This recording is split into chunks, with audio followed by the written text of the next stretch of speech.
Good evening. The only impossible journey is the one you never begin. Once said by Tony Robbins. Welcome to BMC News Live presented by Al Hilal Hospitals and Medical Centers English News. Myself, Shina Sultana, joining you with the daily news updates. Today's headlines. Shoppers hit by spike in food prices.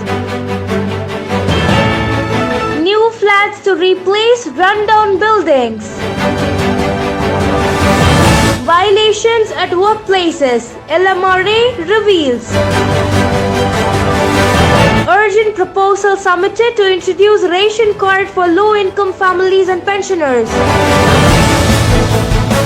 UAE to replace residency visas with Emirates ID. Today's news in detail. Shoppers in Bahrain have been hit by a Ramadan spike in food prices, and traders, shops and supermarkets have issued a "Don't Blame Us" notice. The hope is that the sudden increases are only a temporary blip, because by a combination of global factors by MPs will be urgently debating measures to protect the most vulnerable. Bahrain is seeking to join the new International Dates Council in a bid to promote the fruit and revive its old name, the island of a million palm trees. An urgent legislation to have Bahrain enrolled under the Saudi Arabia-based council has been referred to Parliament by His Royal Highness Prince Salman bin Hamad Al Khalifa, the Crown Prince and Prime Minister. A desert garden dedicated to blooming flowers acting as a butterfly sanctuary could become a permanent attraction at Salman City, as Bahrain aims to mirror a magical project already operational in the Gulf. The Northern Municipal Council agreed to submit the proposal to Works, Municipalities Affairs and Urban Planning Ministry in a vote yesterday. A total of 240 government apartment buildings in a dilapidated state will be demolished to pave a way for modern housing projects. The apartments, comprising 1,736 housing units ranging from 37 square meter to 116 square meter, were built between 1976 and 1981 in Al Hassan, Sanabiz, Muharraq, Busaitin, Head and Issa town, and have worn out with the passage of time. Al Hilal Hospitals and Medical Centers, Bahrain's COVID update.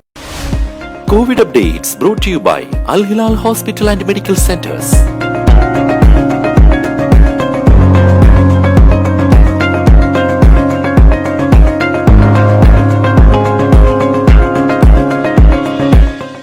The United Nations has honored the Royal Humanitarian Foundation (RHF) for supporting refugees in various countries and its sustainable development and aid projects.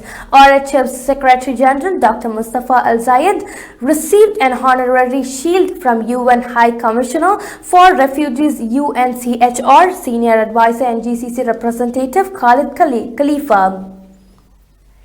The Labour Market Regulatory Authority (LMRA), in cooperation with the Nationality, Passports and Residence Affairs, conducted inspection campaigns on a number of workplaces in all governments. Several offences related to violations of LMRA's law and Immigration Authority were recorded, and legal action has been taken. His Majesty's Personal Representative and Supreme Council for the Environment (SCC's) President, Sheikh Abdullah bin Hamad Al Khalifa, delegated Special Envoy for Climate Affairs and SCC's Chief Executive Dr. Mohammed bin Dina to head Bahrain's delegation in the 24th meeting of GCC ministers responsible for environmental affairs. The meeting discussed the initiatives of the G20, the proposal of the Kingdom on reducing plastic pollution, and Saudi Arabia's petition to host the conference of the parties to the United Nations Conventions to combat desertification. Now we shall go for short commercial break.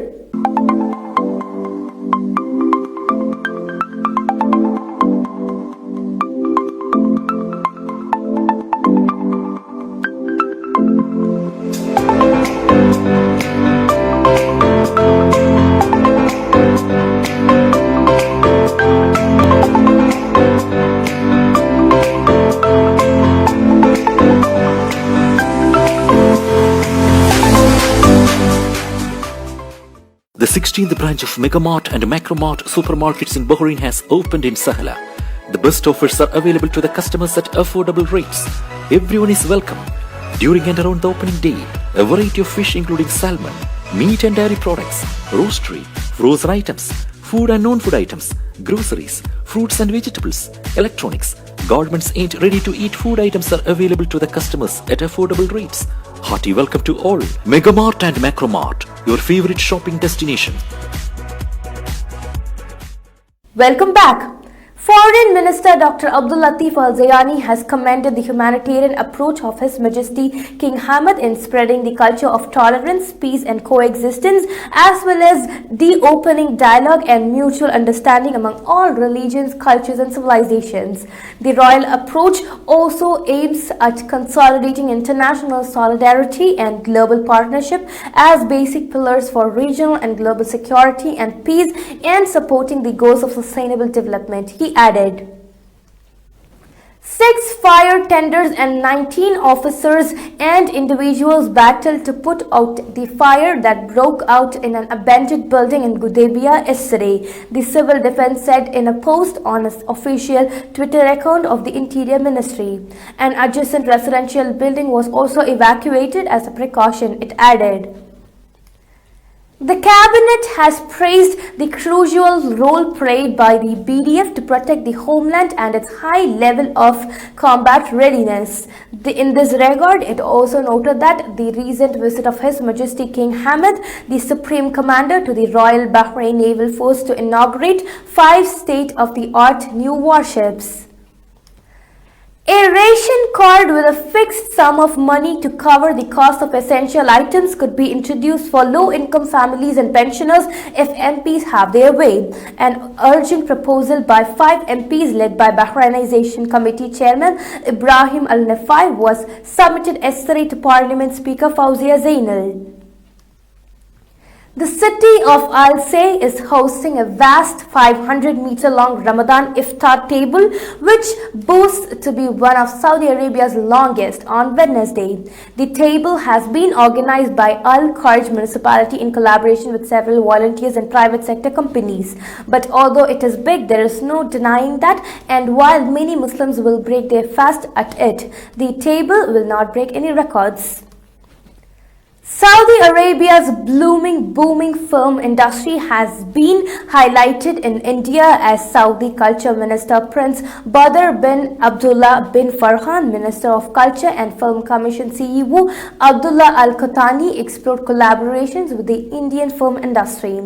The conversations centered on Saudi Arabia's holistic film proposition and synergistic opportunities for Indian filmmakers. Other topics included the breadth of filming locations in the kingdom and the Red Sea, emerging industry talent in Saudi Arabia and the wider region, as well as the bargaining film ecosystem to support the kingdom's ambition for the sector, Saudi press agency reported. Saudi Arabia proactively facilitates regulation to support Indian filmmakers by offering competitive incentives and promotion programs. The Red Sea International Film Festival, that was swiftly established itself on the regional and global stages, was also highlighted as an opportunity for the Indian film industry to showcase its creative output and engage with audience in Saudi Arabia. The festival's success also stands as a testament to the ongoing evolution of the kingdom's film industry as it sets its sights on becoming the Middle East's new film industry powerhouse. Expatriates in the UAE will soon no longer require residency visas to be stamped on their passport, says a report. This will be applicable for residency documents issued after April 11th. A circular issued by the Federal Authority for Identity, Citizenships, Customs and Port Security said that residents' Emirates ID would count as their residency. The ID contains all relevant residency-related information. Airlines will be able to verify residency through residents' Emirates ID and passport numbers. The Dubai Police Department has announced the release of NFTs, its first set of non-fungible tokens, including 150 free digital assets representing innovation, security and communication. Members of the public, whether inside or outside the country, can own these digital assets for free by participating in the Dubai Police campaign with a repost, sharing and necessary information for registration of interest.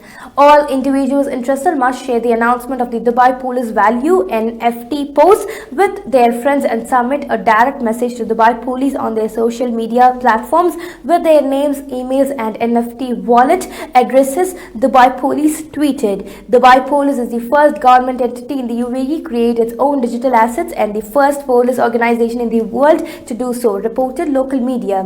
The law is applicable throughout the Emirate, including special development zones and free zones, except for the Dubai International Financial Center (DIFC).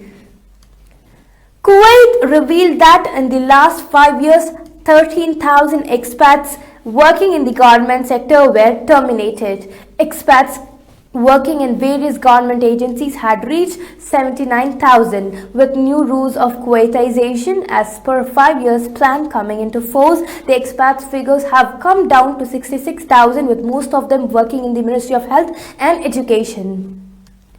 With this, we come to the end of today's news. Stay tuned for daily news updates in BMC News Live English at 7:30 p.m. Thank you so much for watching. Signing off by Shana Sultana. Good night.